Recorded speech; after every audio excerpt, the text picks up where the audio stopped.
Assalamualaikum warahmatullahi wabarakatuh. Di sini saya mau menjelaskan tentang hasil saya dari kelompok saya, yaitu tentang sistem gaji karyawan, mata kuliah rekayasa perangkat lunak. Sebelum masuk ke isi dari PPT saya, izinkan saya untuk memperkenalkan diri terlebih dahulu. Perkenalkan, nama saya Devan Putra Ramadan, NIM saya 2024081017.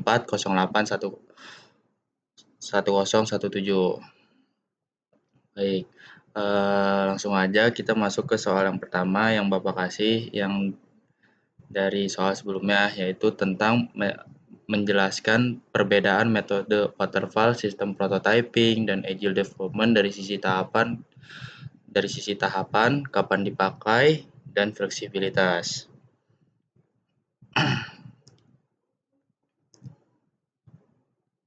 Eh,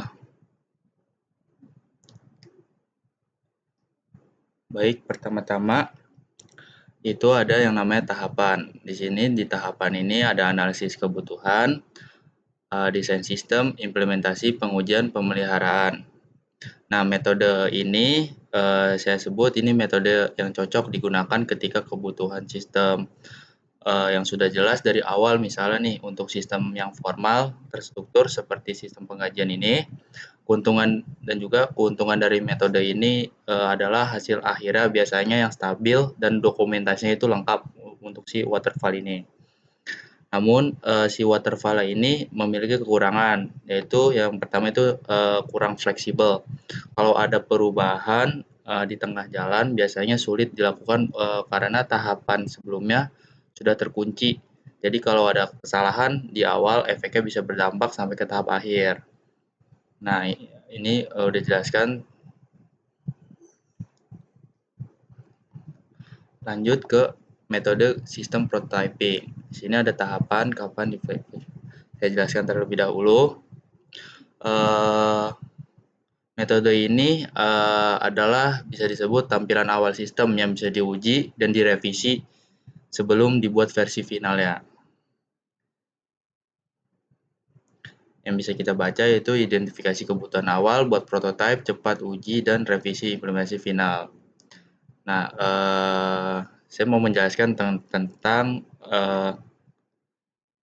tentang metode ini. Kenapa sih metode ini cocok dipakai? Metode ini cocok digunakan kalau pengguna belum terlalu tahu secara detail seperti apa sih sistem yang mereka inginkan. Karena di sini pengguna bisa melihat contoh sistem terlebih dahulu, memberikan masukan dan meminta revisi. Fleksibilitasnya situ nggak terlalu berdampak lah, yang artinya itu bisa ada perubahan selama proses pembuatan prototipe. Dan di sini saya suka di sistem prototype ini memiliki kelebihan, yaitu mengurangi risiko kesalahpahaman antara tim pengembang dan tim pengguna. Karena semuanya bisa melihat bentuk nyatanya sebelum sistem benar-benar jadi.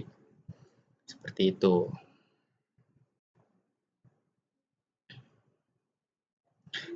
Lanjut ke metode agile development. Eh, saya mau menjelaskan dari metode ini sering digunakan untuk proyek modern seperti startup, aplikasi digital, atau proyek yang sering berubah-ubah lah ibaratnya. Namun, di tahapan pada agile ini bersifat berulang atau disebut sprint, ya berulang-ulang gitulah. Nah, dimulai dari perencanaan, pengembangan, review hasil, lalu lanjut ke sprint berikutnya. Nah, namun metode ini sangat fleksibel dan bisa cepat menyesuaikan perubahan kebutuhan. Namun juga pasti metode ini juga memiliki kekurangan, yaitu kita sebagai tim nih misalnya nih, kita harus sering berkomunikasi, kerjasama secara intensif lah. Ibaratnya jangan sampai komunikasi kita itu nggak bisa berjalan. Jadi kalau kita simpulin dari yang pertama, dari waterfall, sistem prototyping, dan agile development, itu yang untuk waterfall itu cocok untuk kebutuhan jelas dari awal lah ibaratnya. Dan kalau untuk sistem prototyping ini untuk sistem yang masih perlu dieksplorasi lagi dan masih bisa dikembangkan dari umpan balik dari si usernya ini. Namun yang terakhir itu ada agile development. Dia ini bisa berubah-ubah dan butuh kecepatan respon juga daripada si pengguna ini. Lanjut kita ke soal yang kedua, yaitu menyesuaikan dengan studi kasus yang dipilih metode apa yang digunakan waterfall, agile, dan seterusnya. Pertimbangan kenapa dipilih. Baik, saya jelaskan di sini saya memilih metode prototyping. Karena kan di sistem prototyping ini metodenya ini yang masih perlulah dikembangkan dan masih bisa dibalik lagi ke si pengguna ini. Nah, yang pertama itu kenapa kita memilih metode ini karena sistem kami melibatkan banyak peran seperti admin, SRD, dan karyawan. Masing-masing peran ini punya kebutuhan yang berbeda dan belum bisa dijelaskan secara detail. Dengan metode ini, kami sekelompok bisa membuat contoh tampilan sistem di Figma terlebih dahulu, sehingga dari situ kita tahu nih si pengguna ini bisa paham dengan alur sistemnya yang kita buat, terus memberi saran, lalu kami revisi sampai sesuai dengan kebutuhan. Jadi sebelum masuk ke tahap coding di Laravel, kami sudah mempunyai gambaran jelas lah tentang apa yang ditampilin untuk alur kerja di sistemnya. Selain itu, metode ini juga yang saya tadi bilang ini sangat cepat untuk validasinya untuk bagai si pengguna dan juga menghemat waktu revisi untuk sistem membuat. Dan yang terakhir itu pasti hasil akhirnya itu benar-benar sesuai dengan kebutuhan yang di lapangan. Contohnya kayak sistem ini udah jadi nih, ketika si pengguna mau memakai jadi lebih paham lah, ibaratnya nggak terlalu susah untuk dipakai aplikasinya. Karena itu sistem prototyping ini sangat cocok untuk proyek penggajian karyawan dari kelompok kami yang banyak melibatkan interaksi antar pengguna satu sama lain. Nah, di sini juga ada kelebihan untuk proyek payroll, di sini mau percepat segala macam. Kita lanjut ke soal yang ketiga. Sebelum masuk soal ketiga, saya mau bacakan dulu soalnya sesuai dengan studi kasus yang pilih, jelaskan hasil user story apa yang didapatkan, kemudian jelaskan fitur dan fungsi produknya. Baik, ini kan udah jelas ya dari poin-poin yang kami buat. Saya mau menjelaskan terlebih dahulu yang saya paham. Jadi sebagai admin atau kita sebut admin atau staf keuangan. Nah, itu ibaratnya saya ingin mengelola data karyawan dan komponen gaji agar penggajian itu lebih cepat dan akurat. Dan juga kenapa saya bisa bilang lebih cepat dan akurat karena kan dari admin itu kita butuh ibaratnya admin itu butuh cepat lah responsif lah. Jadi biar bisa penggajian itu lebih cepat buat ke karyawan. Untuk kayak HRD juga kita juga memakai yaitu saya itu kami juga ingin memverifikasi data karyawan dan laporan gaji agar tidak ada kesalahan dalam pembayaran.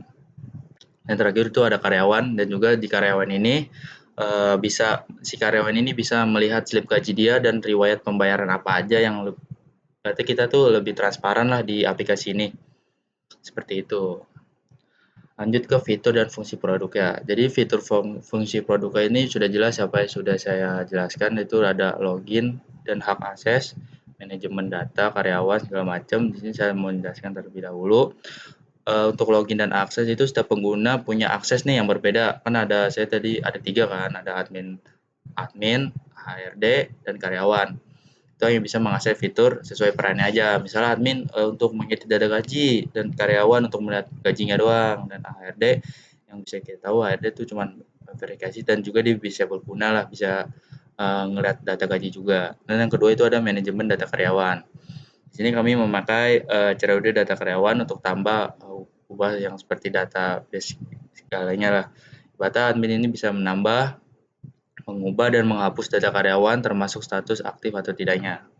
Kedua ada pengelola gaji, di sini ada sebenarnya hitung otomatis gaji, pokok, tunjangan, dan lembur. Sistem ini juga menghitung otomatis gaji kita ya dari gaji pokok, tunjangan, potongan, dan lembur. Yang keempat itu ada slip gaji. Di slip gaji ini setelah gaji diproses, sistem otomatis membuat slip gaji dalam bentuk PDF atau Excel yang bisa diunduh ke karyawan lah ibaratnya. Jadi karyawan itu bisa langsung unduh bisa jadi ke PDF ataupun jadi Excel. Terus ada laporan, pengajian segala macam dan ada notifikasi gaji baru juga seperti yang ibaratnya kayak gaji baru karyawan baru menerima gaji kita langsung ada notifikasi baru biar lebih semangat si karyawan ini.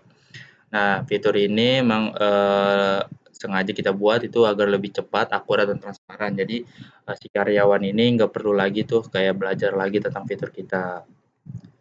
Lanjut kita ke bagian keempatnya, yaitu ke soal 4. Sesuai dengan studi kasus yang dipilih, jelaskan hasil use case diagram dan activity diagramnya. Jelaskan prosesnya. Baik. Nah, di sini tuh usage itu ada admin keuangan.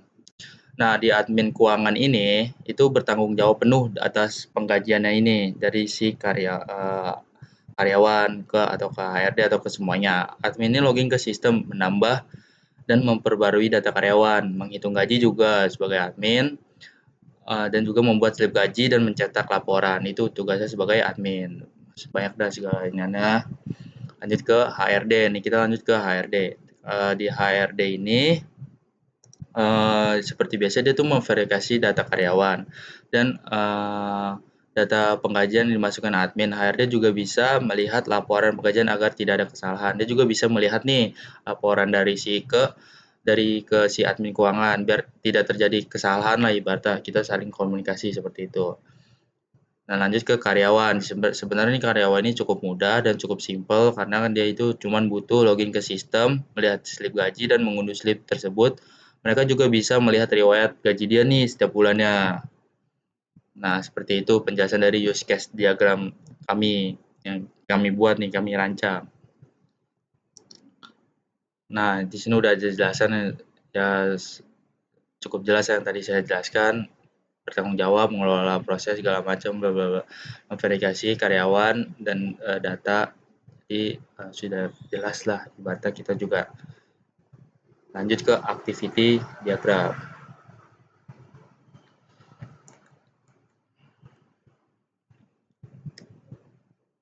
Nah, di activity diagram ini sebenarnya ini alur aktivitas di dalam sistem dari awal sampai akhir. Prosesnya dimulai dari admin nih, login ke sistem, lalu mengelola data karyawan seperti nama, jabatan, dan status kepegawaian. Setelah itu, sistem menyimpan data tersebut ke dalam database. Kemudian data absensi karyawan untuk digunakan sebagai gaji. Nah, setelah disetujui, sistem akan menghasilkan slip gaji otomatis yang bisa diakses oleh karyawan. Karyawan tinggal login aja untuk mengunduh slip gajinya.